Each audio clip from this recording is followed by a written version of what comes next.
Shalom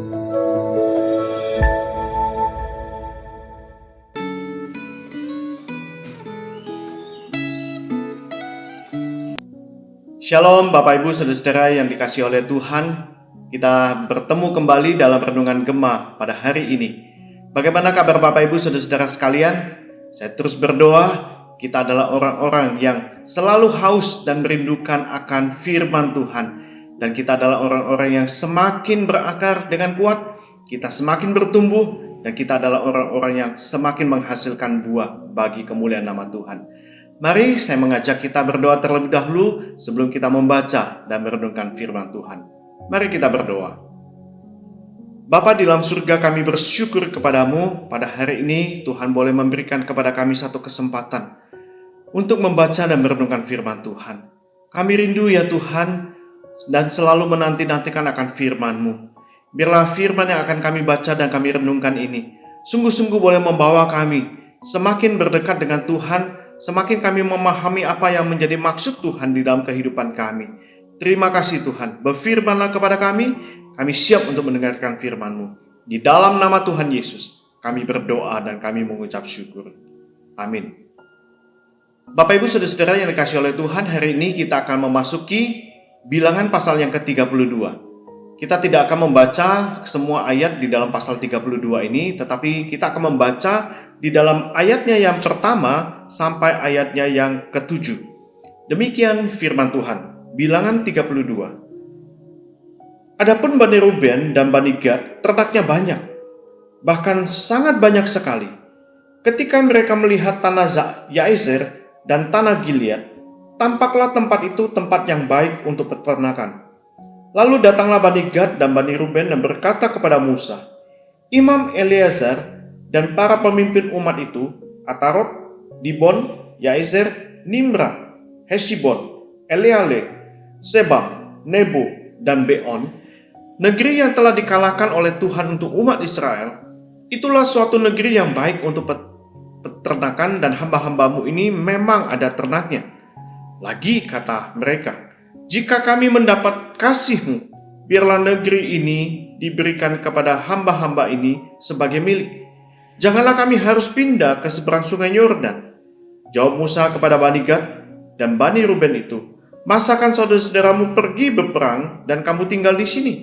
Mengapa kamu hendak membuat enggan hati orang Israel untuk menyeberang ke negeri yang diberikan Tuhan kepada mereka? Bapak Ibu Saudara-saudara yang dikasihi oleh Tuhan, ketika kita membaca di dalam Bilangan pasal yang ke-32, kita bisa memahami bahwa pemberontakan yang pernah dilakukan oleh bangsa Israel yang membuat Tuhan tidak langsung membawa bangsa itu memasuki tanah perjanjian, membuat Musa merasa trauma. Kita bisa membaca itu di dalam pasal 13 dan pasal yang ke-14. Oleh karena itu ketika Bani Gad dan Bani Ruben mendatangi Musa dan meminta izin agar mereka dapat menempati tanah yang ada di sebelah timur sungai Yordan itu, maka Musa menjadi agak sedikit paranoid. Nah, paranoid itu adalah masalah mental yang ditandai rasa curiga dan ketakutan yang berlebihan terhadap orang lain tanpa alasan yang jelas. Nah, dari apa yang diminta oleh Bani Gad dan Bani Ruben kepada Musa, maka kemudian Musa secara panjang lebar memberikan nasihat kepada Bani Gad dan Bani Ruben. Kita bisa membaca di dalam ayatnya yang ke-16 sampai ayatnya yang ke-15. Nah, kekhawatiran Musa ini memang sangat masuk akal. Secara manusia, Musa ingin memastikan bahwa kepemimpinannya adalah kepemimpinan yang berhasil. Kepemimpinannya yang baik untuk mengajak bangsa Israel masuk ke tanah perjanjian. Namun yang lebih penting adalah ia ingin agar rencana Tuhan atas bangsa Israel itu segera digenapi. Tanah perjanjian sudah ada di depan mata. Maka Musa sangat khawatir sekali bila keinginan Bani Gad dan Bani Ruben itu membuat mereka harus berputar kembali di padang gurun selama 40 tahun lagi. Maka ini yang menjadi kekhawatiran Musa. Oleh sebab itu, Bapak Ibu Saudara-saudara yang dikasihi oleh Tuhan, ternyata apa yang menjadi kekhawatiran Musa itu hanyalah dugaan yang sebenarnya belum dikonfirmasi kepada Bani Ruben dan Bani Gad. Bani Ruben dan Bani Gad di dalam ayatnya yang ke-17 dan ayatnya yang ke-18, justru memberikan jawaban yang melegakan bagi Musa.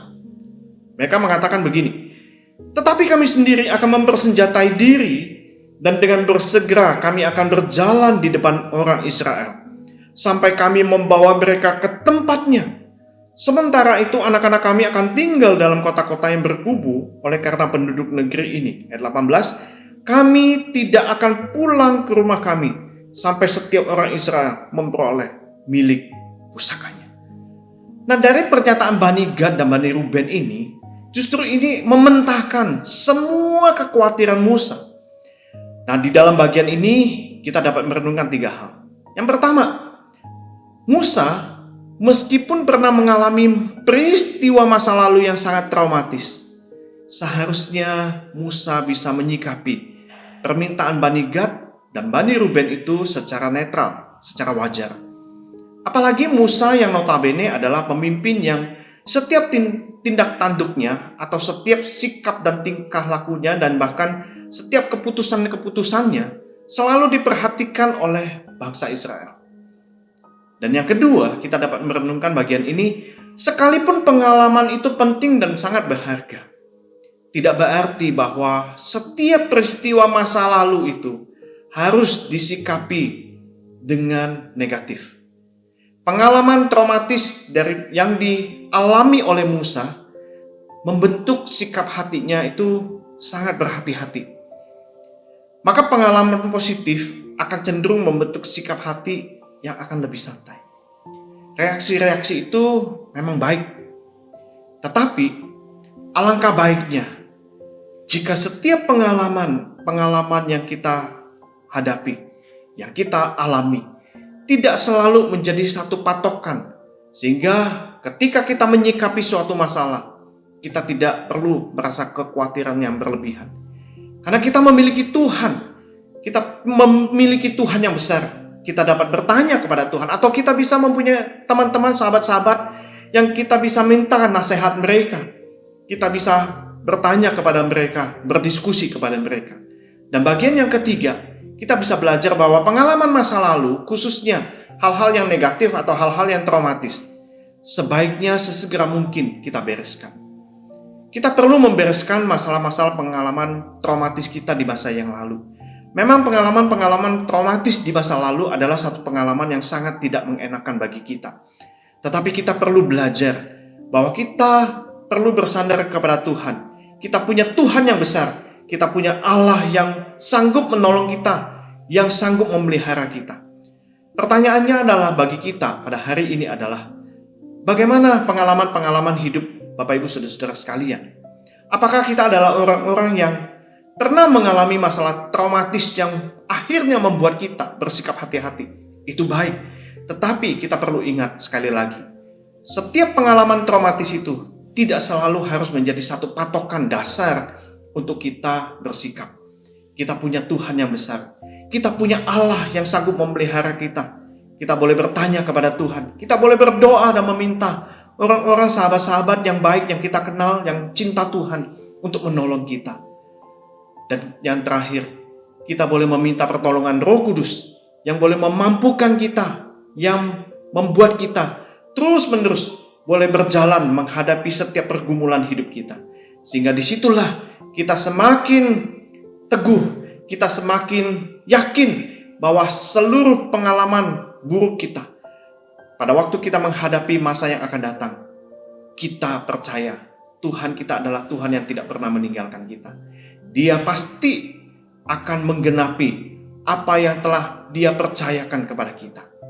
Kiranya melalui firman Tuhan pada hari ini, terus-menerus boleh memberikan satu kekuatan kepada kita yang boleh meneguhkan kita sekalian. Tuhan memberkati. Mari kita berdoa. Terima kasih ya Tuhan untuk firman-Mu hari ini. Kami boleh bersama-sama sekali lagi boleh diingatkan melalui firman Tuhan. Tuhan, kami seringkali